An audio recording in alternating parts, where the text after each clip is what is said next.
I'm Turner Dahlberg, outdoorsman and amateur filmmaker. Join me as we talk to some of the most interesting people in the outdoor industry. This is Local Legends.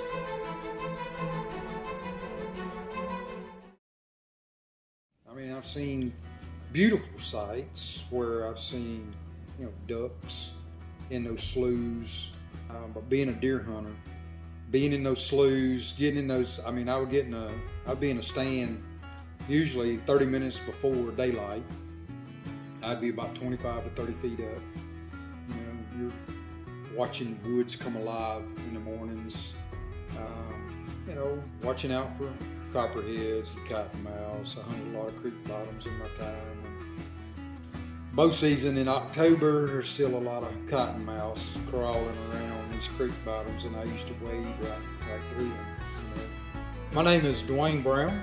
I'm an electrician by trade. That's what I do for a living. That's what pays the bills. Been doing it about 40 years of my life.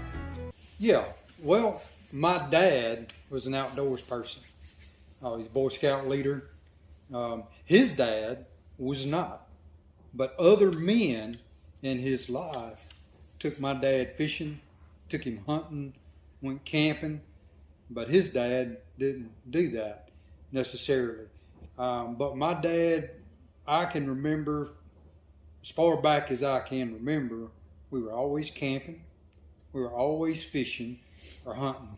When we wasn't hunting, we were fishing. We fished for catfish on the Mississippi River.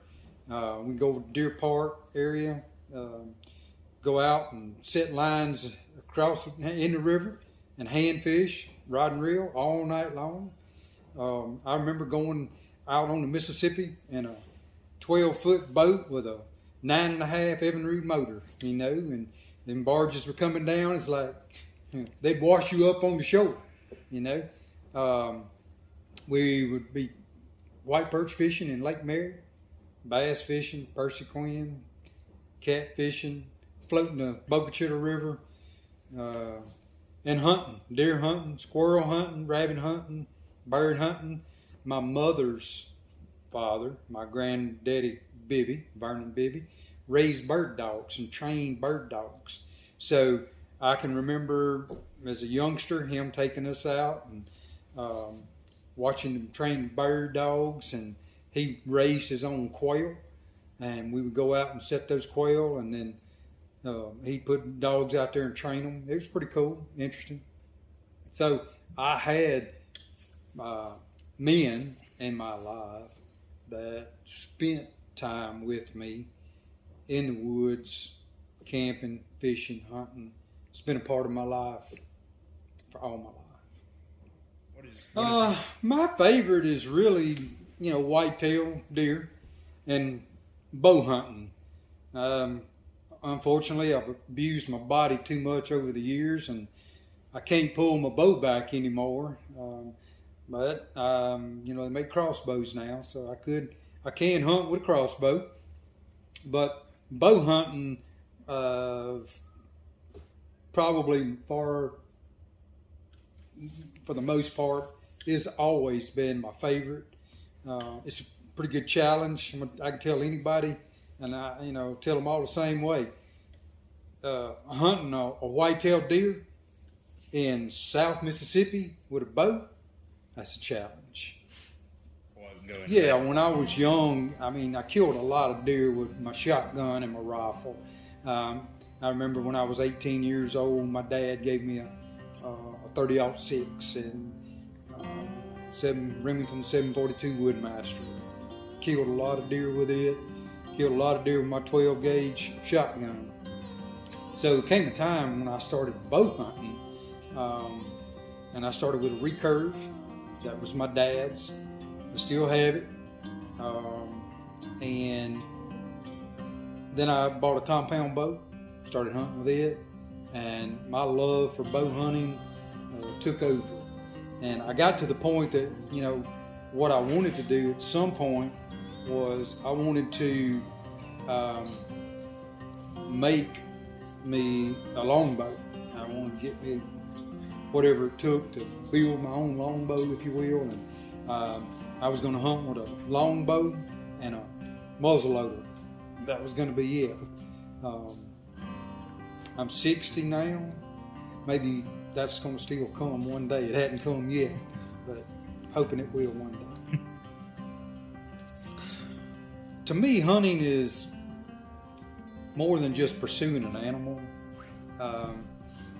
You have to get to really know those animals that you're hunting. Well, let's just take squirrel hunting, for example. I mean, you learn from an early age, if you've got somebody that takes you, how to spot squirrels and how to approach them. Especially if you got two people, one person go around a tree and the squirrel come around to your side. So you learn a little bit about those animals. When you really spend a lot of time deer hunting, to me, you learn about how that animal survives in its habitat.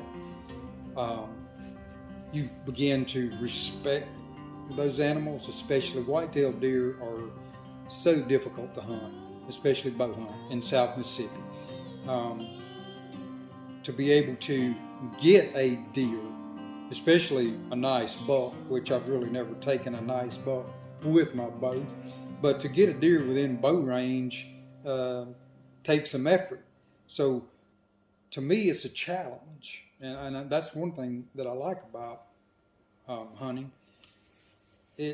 I have to try to determine what that animal's going to do, where he's going to walk, so that he's going to be in bow range. So I've got to outthink this animal. You're matching wits with this animal.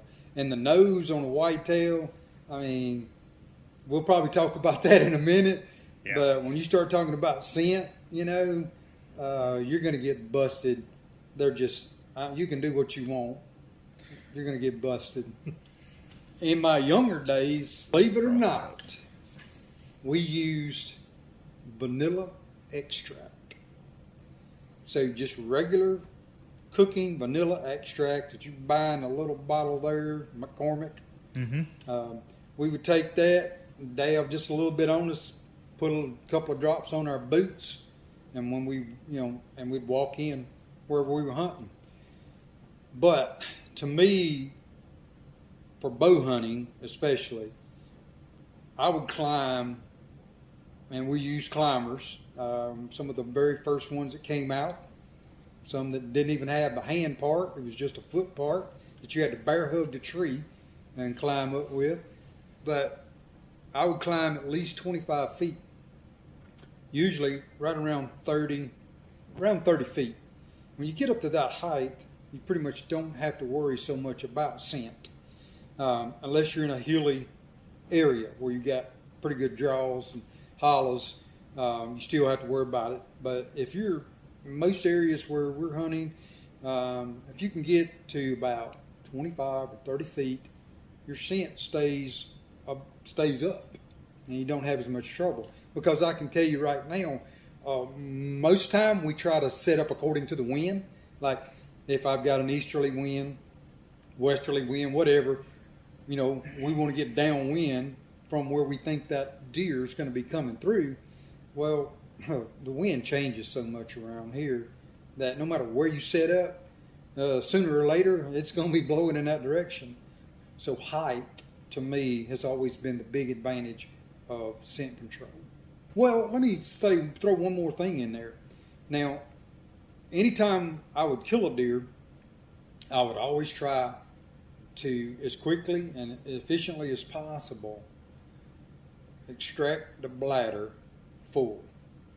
And I would take that urine from that deer, put it in a bottle, and I would cut the tarsal glands, especially off of a buck, cut the tarsal glands off, tie a string around it, put a few drops of that urine on there, tie it to my boot. And some people call them a drag rag, and that would go in with me, or just tie it on my boot. And it's doing the same thing. It's leaving, where you're stepping, it's leaving a little bit of that scent from that deer, which was probably killed in that area. And it seems to keep the deer from being too spooked. Well, I've got two that I play over in my mind all the time. Now let me just say this too. As when we were growing up, when I was growing up, every time we went fishing, every time we went hunting, whatever it was that we might have brought home with us, and while we were there, if possible, we took photos. Like we'd catch a big mess of fish and we'd come home, we might lay them all across that flat bottom boat and take a picture of them, you know, with us in the picture. Or we got a deer strung up there that we're skinning, taking pictures. That's what keeps it in your memory. And if you can look at that picture across your life, you can always remember the details. So the two most memorable hunts. The first one would have been when my son was 8 years old. And I remember sitting in a ladder stand because it was the safest way for me to get him elevated. And he was sitting in the ladder stand like you normally would sit, and I was sitting on what would be the top step of the ladder stand. We were using a single shot 410, and it was too heavy for him to actually hold it up in a firing position. So I would took my hand and let him prop that. I was the gun holder, and let him prop in my hand, and then he would manipulate it. And he took his first deer like that, and I was trying to video it. Had one of the old big camcorders that you put on your shoulder. This was back in the 90s, and that hunt that morning is the most memorable one that stands out. And the second one is with my daughter.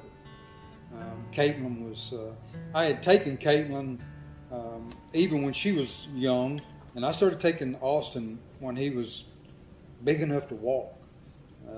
He would go hunting with me, which is another thing I want to mention in a minute. But Caitlin was 15, and we were actually home for the 6 months for the winter.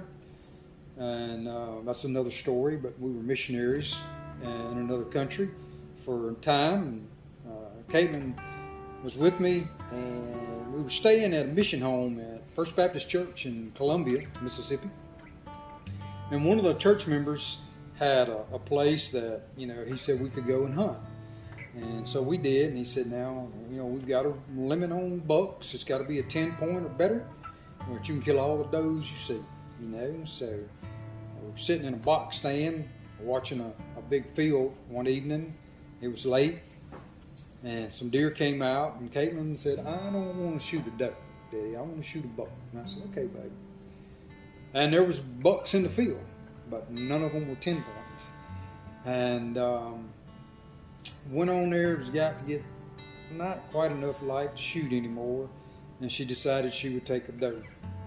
And we were using a borrowed .243 rifle, and we were sitting in this house stand, and I had a set of binoculars, and I was watching the deer and pointing out the one she wanted to shoot. She said, I don't want to shoot one that's a mama. And I said, and we had watched them long enough that I had fairly determined that there was one there that was probably 1.5 years, 2-year-old doe that probably didn't have a young one.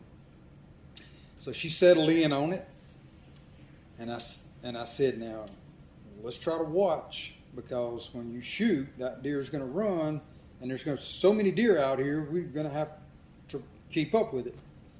So I was trying to watch in the binoculars, and she was watching through the scope. She shot, and I said, where'd it go, baby? Where'd it go? And she said, oh, I don't know, Daddy. All I saw was a big flash, because it was late. It was almost too dark to shoot. But I looked through the binoculars, and it was about a 175-yard shot. I was really proud of her. I said, it's okay, baby. It's the one laying on the ground. Okay. Well, right here we have this is a Kentucky rifle. It's a .45 caliber. This is a kit that my dad bought, and I really can't tell you how old I was. Probably 7, but I remember sitting there in the house and watching my dad put this gun together. Any of you older guys seeing this would remember buying these muzzleloaders in a kit. Maybe still can buy them today, I don't know. This was a 45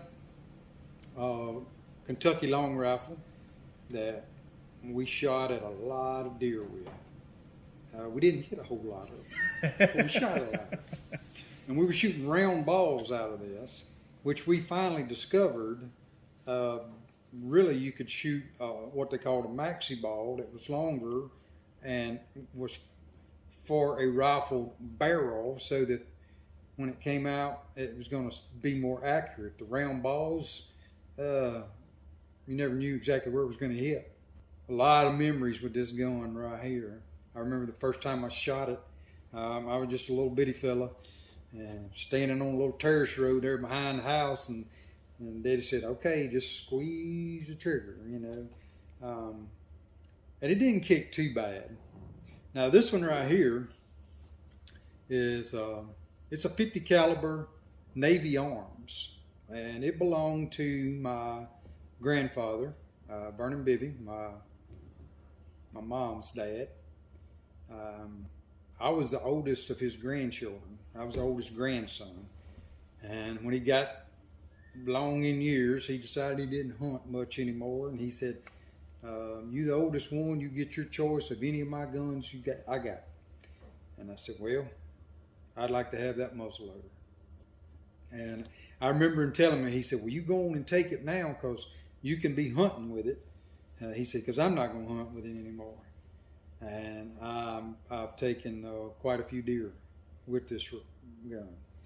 And that's a Hawken replica, correct? It is I guess it's a Hawken replica. It's a I think it's Kinetic Valley. I don't have Connecticut Valley Arms. I don't have my glasses on, but I think it says Navy Arms. I don't know that it's CVA, but I can't remember that for sure. But it belonged to my grandfather. Honestly, I've got to have some work done on it this past deer season. I got it out, and I hadn't shot it in a couple of years. It was not loaded. I did load it, but when I fired it, it blew the nipple out and blew the hammer off. Really don't know where they went. I dry fired this gun 3 times before that. When I dry fired it, I just put a cap on it, fired it. And I poured a little bit of powder in it, and powder ran out, so I felt like it was good to go. Although I hadn't shot it in a couple of years, I would tell people always be careful when you shoot black powder firearm, because I've heard people talk about them blowing the nipples off of them. It's the first time it happened to me. I'm fortunate it didn't go in my head, but I want to get it repaired, because I love hunting with it. It's so short. You see the difference in, I don't know if you can see them there, but the difference in the length of them. When you're hunting in South Mississippi thickets where I hunt, this shorter gun's a whole lot better. So, how many deer do you think you've killed with that rifle? There was a time that I could tell you every deer I'd ever killed. I kept up with it. I mean, from a young age, I kept up with every deer I'd killed. I can tell you when and where. I've lost track now. I don't even know. As like I said, when we was growing up, we hunted and fished, and that was our primary source of meat, I guess you might say. My grandfather raised some cattle, so we did have a yearling every year put in the freezer, but we ate a lot of deer meat. And when I first got married, Donna and I would try to kill 4 or 5 deer every year, and we would have enough meat, for the year. I've never been an antler hunter. I've never been one that's just, I'm out for all the big bucks. Those are nice, but that's never been my priority. My priority's been putting meat on the table. So, I tried not to kill illegal bucks. I tried not to kill does illegally. For the most part, I think I kept that. I didn't kill them illegally. But to me, I don't see a problem with killing does. But I can tell you this: when I was a youngster, you didn't kill does. We would have what we call doe days, usually 2 out of the season that you could kill a doe, and we would usually take advantage of that. But otherwise, we didn't kill does. Now spikes, back then it was legal to kill a spike, and we killed a spike like we killed an 8-point. But we've always, I was raised in that we weren't under some kind of management program, but we used good common sense, and we would kill deer, but we would be respectful of it and not just kill deer just to be killing deer. So yeah, we hunted with poison, not always, but when we could, we did, because it was really not poison. It was a drug that's used in surgery. I can't tell you exactly what it is because I can't remember, but what it does to an animal, especially to the whitetail, is it shuts down their respiratory system.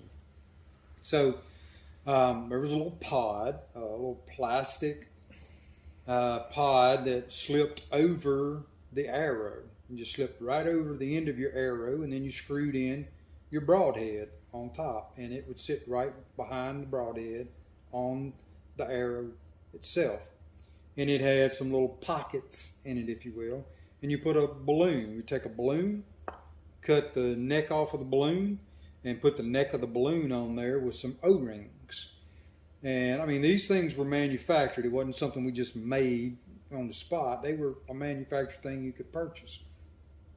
And then you use this drug that you could obtain legally, and you filled the pod. And so when you shot deer, that balloon would roll back, exposing the drug that went into their system, and it would shut their respiratory system down. And the thing was, you could so easily lose deer when you're bow hunting if you don't make that really good shot that puts that in. And when you think about back in the day, we were using recurves a lot. A lot of times, you shoot a deer and you'd lose it in some of the thickets because it'd run off, and if you couldn't find it immediately, you might lose it unless you had a dog to help you retrieve it. So with this, it would keep them from running too far, which brings me to another memorable hunt. I was hunting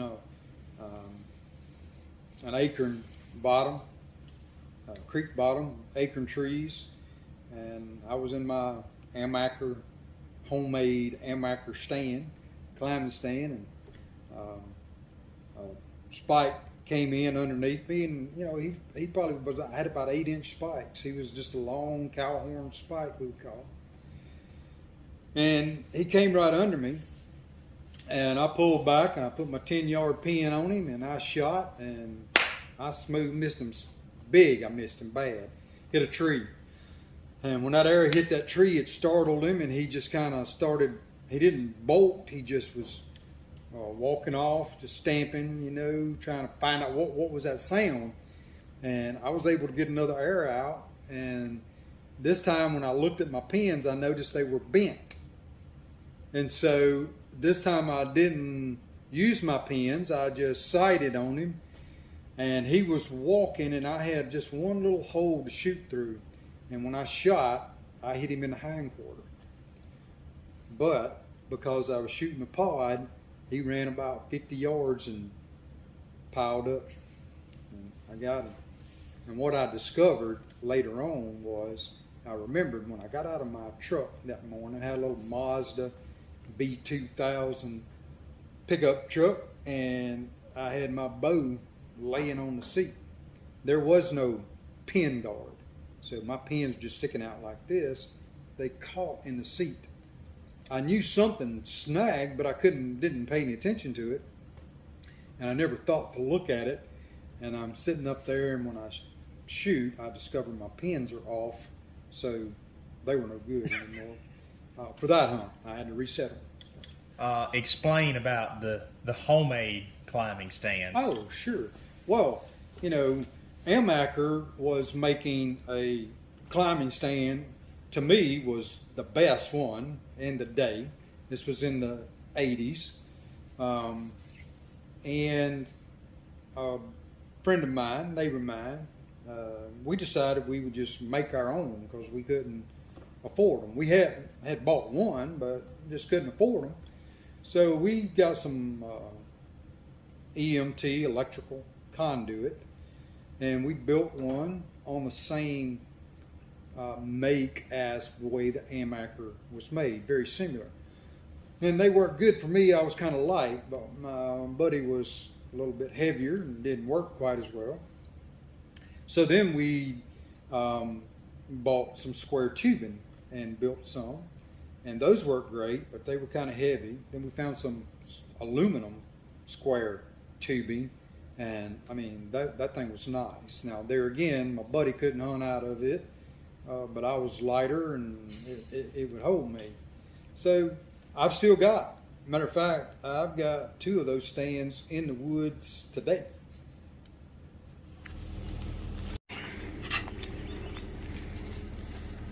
So yeah, you just set this in whatever hole you need for, you know, reach around your tree. Yep. Bring this one around from the other side, it bolts in just like that.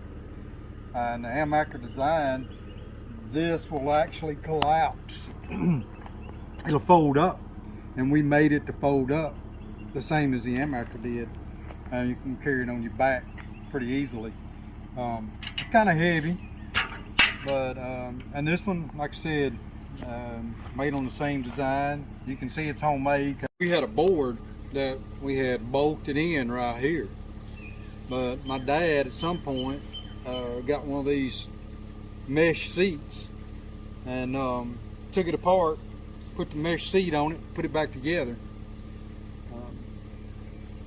It's a lot more comfortable than the board. If you want to climb any kind of hardwood, you didn't want to climb a hardwood tree, you want to climb a sweet gum, something soft, you know, where you get a good bite. Because I have been sitting in the hand part, you know, the seat part, and forgot or had lost or broken or whatever my strap that tied the top to the bottom, and I had dropped my bottom, went all the way down, and I'm sitting up there in the hand climber and my foot part is way down there. Fortunately, you know, I usually climbed beside another tree, and I was able to climb out and stand into the smaller tree and climb down. And you know, before I did, I just took and dropped my upper portion. So when I got to the ground, me and the stand were both on the ground. Sure. I mean, you know, we talked about scent control earlier, and you know, if I had the money, I'd probably have an ozonics. I mean, hands down, the science has showed it. Those things work great. As far as trail cams, I love trail cams. I have probably 8 or 9 that are hunting today. Here, this is July 4th. I've got cameras that are hunting right now, and every one of my cameras are set for video. I've got hours and hours of video of deer, and I love that because you can see so much more about the way those deer interact with one another.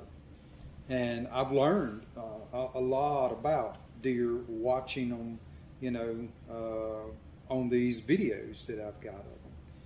I don't believe that it bothers the deer. They definitely become aware of those cameras. Maybe not all of them, but they do become aware of them, because I've seen them look right at them, and they get initially spooked by them at night, but rarely during the day are they spooked by them. And that would be night because of the glow that unless you're using a blackout one, they're going to see that glow. And their hearing is impeccable as well, so they can hear that camera at times. But as far as using that as a tool, hey, I'd recommend it to anybody.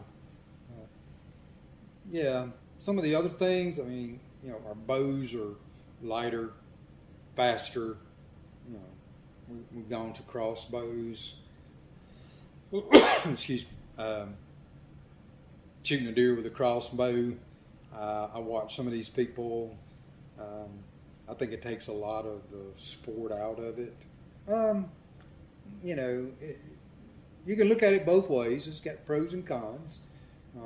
I think it's more of a challenge to shoot one with more traditional equipment, but doesn't take, you know, any of the fun out of it. And hunting should be fun. It shouldn't be all about fun. There should be a lot of respect for those animals that you're harvesting. Well, I used to hunt a lot in the Homachita National Forest. I miss that place. Beautiful woods. And while hunting there, there was a time when what I believe I heard was probably a panther. I can't say that because with any certainty, because I never saw the animal. But from my knowledge and from other people's inputs on it, the sound that I heard, the scream that I heard, probably it was a panther, and there's no doubt that there are panthers in some of those woods. One thing I just would love to say to all of your dads out there, if you're a dad, man, take your children hunting, take them fishing, take them camping. You know, I'm not saying take your son. I'm saying take your child. Well, if it's a daughter or a son. And hey, look, don't wait till they're old enough to be able to shoot a rifle or a shotgun to take them. Take them as soon as they can stand it, you know, as soon as they can walk. I remember taking my son with me. You know, he's 4 years old, and we're traipsing through the Homachita National Forest, and you know, he would like, Daddy, aren't we far enough from the truck? Why can't let's just sit down right here? No, we got to go just a little bit further, buddy. We got to get in that creek bottom down there, you know, or just one more ridge. Let's just see what's over this next ridge. But just being in the woods, I mean, that's what I love. I love just being in the woods. Even now, I don't know, quite honestly, the last deer I killed. It's probably been a while. But I have been deer hunting and just sitting in the woods, just watching them, just enjoying being there. Maybe my children were near me hunting, and I was there for them. But I can remember with my dad, him taking me fishing and hunting before I ever carried a weapon with me. Just being there. Hunt all game. Don't just be a deer hunter. We talk about deer hunting all the time, and turkey hunting, quite honestly. Those are your two biggest things that I think you're going to see most people in South Mississippi, where we're from, where we hunt. They're turkey hunters and deer hunters. And of course, there's a lot of duck hunters, but usually that's it, you know. But I mean, when we were coming up, we hunted squirrel, we hunted rabbit, we hunted quail, we hunted dove. I can remember